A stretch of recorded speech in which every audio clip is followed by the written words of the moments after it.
Hey guys, Fires51 here, and I have to make this short video because we got a lot to discuss about the pickup. So, we'll go straight into it, and then afterwards we're going to discuss what happened.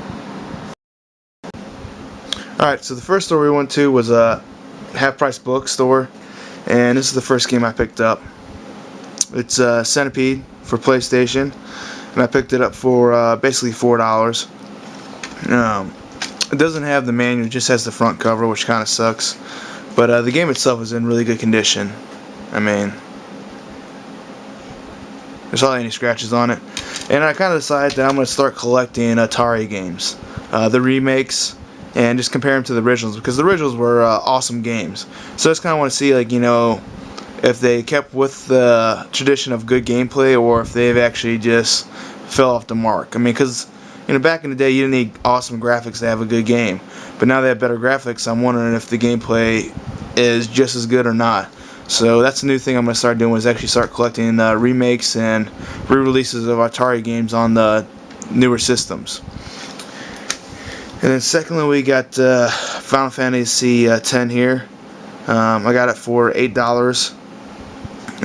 It was the 21st is when this came in, which is kind of important. I'll explain why later. But it came with the manual. The manual's in really good condition. And once the guy behind the counter put the disc in, I realized that I actually own this game.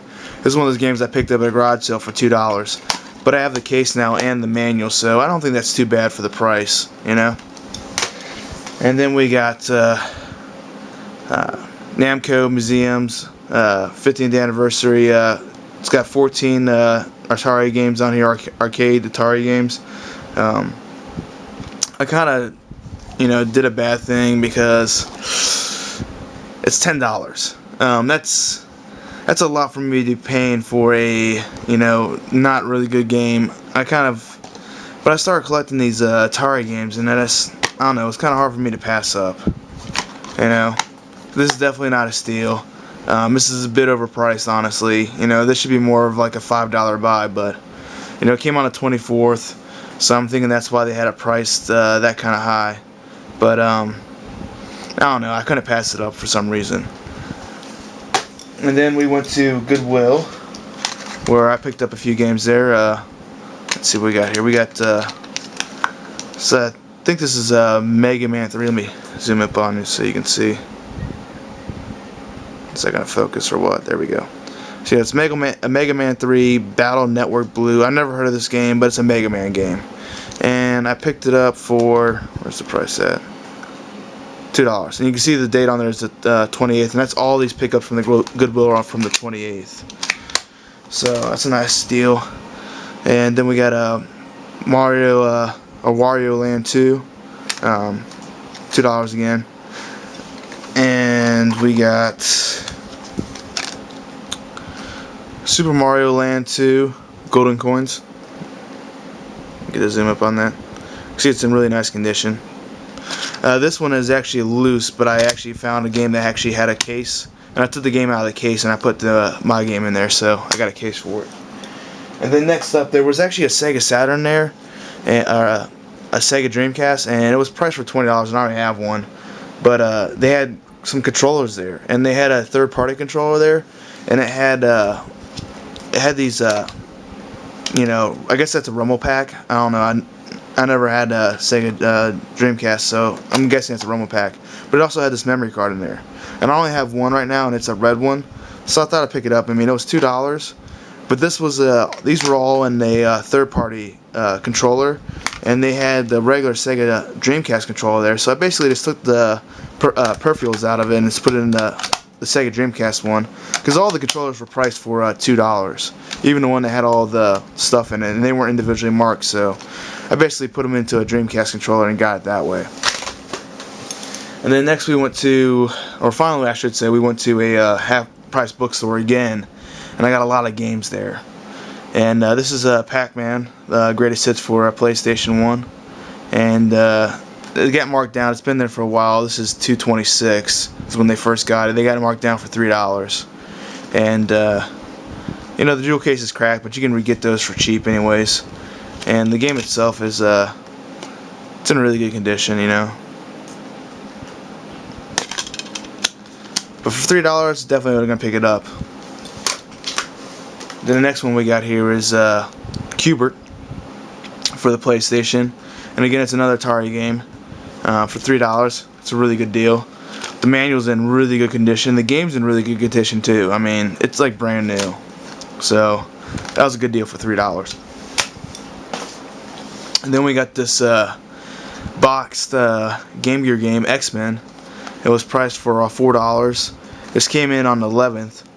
The box is really ate up, but when you open it up, I mean, this manual's in pristine condition. So, I mean, the box is messed up, but the insides are really good condition. I mean, you still got this game card holder, and it came in a plastic bag. Let me open this card. I mean, the card, this case looks new too. I mean, everything in here is new except for the box. I mean, this is just really good condition. I mean, look at that. It's pristine for $4. Awesome steal. Put this back.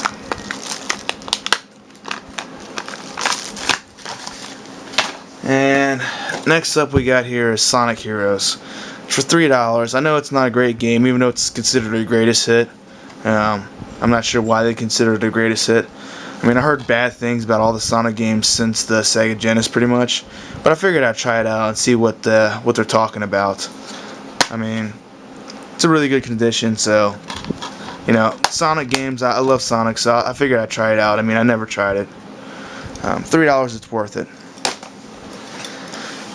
Speaking of $3, we also got this Ratchet and Clank game, Up Your Arsenal, for $3 again. And this came out on the 6th. Oh, and the Sonic game came out on the 25th. So this one did not come with the manual. Came with the game though. The game's a little bit scratched up, but it's not terribly bad. I'm not sure if I own this one. I don't think I do. I think I own the first one, but I don't think I own Up Your Arsenal. I need to keep track of all the games I do own now, so I'll get multiple copies of it. But I love the series, so I picked up for $3. Next we got Pitfall, the Lost Expedition. Picked up for $5.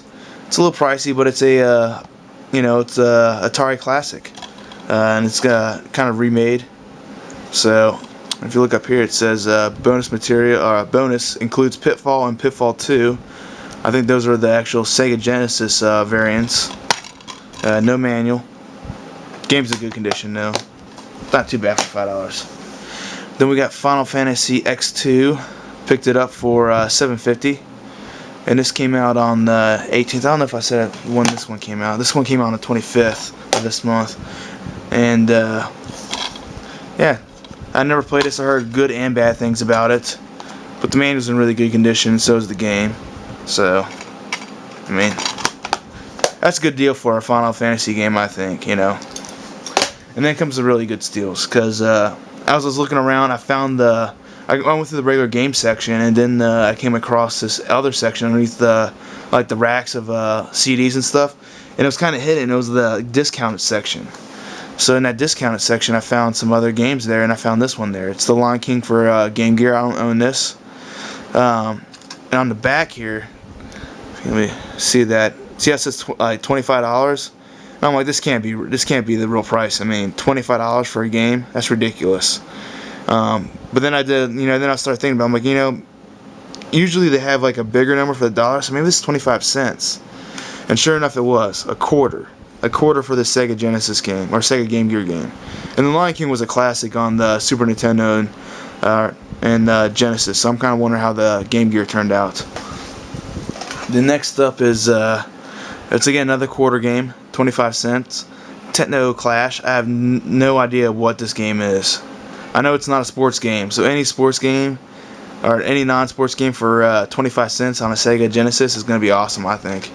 I mean, they wrote their name on the back a little bit, all that, but it's a quarter. Who really cares about that? EA made it, so we'll have to see what it's like. Next up, we got Gex 64 for the N64. It's a platforming game, so you can't go wrong. It was $1. This came in over a month ago on the 12th, last month on the 12th. So you know, most of these games are kind of new. I mean, this one's a little bit beat up, but for $1, I mean, this, I don't have any 64 games, but now I do now, so I can play on my system. Now this one, I could probably pass on this one. It's the Blues Brothers 2000. I mean, it's a movie game, so you know it's going to be pretty bad. And I never saw the 2000 movie, but I did see the original, and the original is a classic. They should make a game out of the classic, because that would be awesome, I think. But, you know, it's $1, so, you know, I'll try it out for $1. And then this one I'm kind of excited about, even though this may be a crappy game, is Gadget's Crazy Maze. It was for $1. It came on the 22nd here. This was in the bargain section, I think, just because it was, you know, it's Inspector Gadget, and the game does not look like a really popular one, but it doesn't look like it's going to be a really bad one, so I think it's just going to be alright. But it's Inspector Gadget, man. I grew up watching this cartoon, so, you know, I love Nintendo, or Nickelodeon, I mean, and you can't go wrong with this stuff. I mean, it came with the manual. The game is not a scratch on it. I mean, I guess the person never played it. Oh, Inspector Gadget, yeah. Inspector Gadget's Crazy Maze. So, I'm thinking it's going to be fun. And that's all I got for the game pickups today.